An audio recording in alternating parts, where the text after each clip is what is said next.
All right, we're going to move back a little bit to the commercial space. We have been discussing residential, but if you look at Mumbai's commercial space, because it is after all your financial or the biggest commercial market, dipping sales and lease registrations of office space has been a big concern for most Mumbai developers. But contrary to which, office space rates continue to rise. Now this is happening despite a depressed market. Manasvi Gilani finds out the math behind this demand and pricing mismatch. Indian real estate, a sector that is facing the brunt of global economic slowdown, and its commercial segment has been the most underperforming segment since a while now. The 5,000 plus mark of sales registration, which held up for the period between March to May 2012, could not sustain in June and further slipped in the month of July with a 2% decline. In July, lease registrations were down by 17% on a month-on-month basis.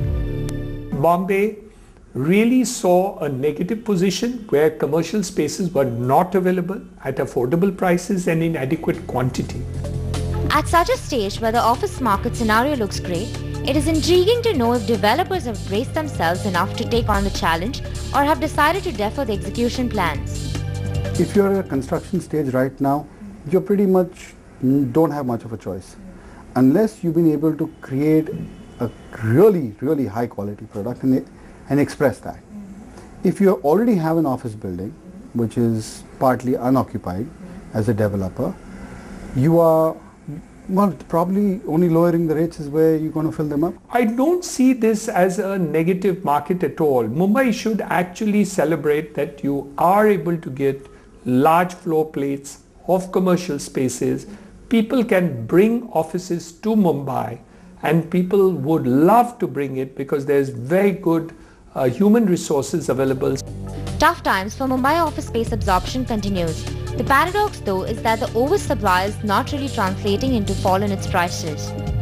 If you look at a market like Central SBD, which has micro markets like Lower Parel, the overall vacancy in that market is close to 25%.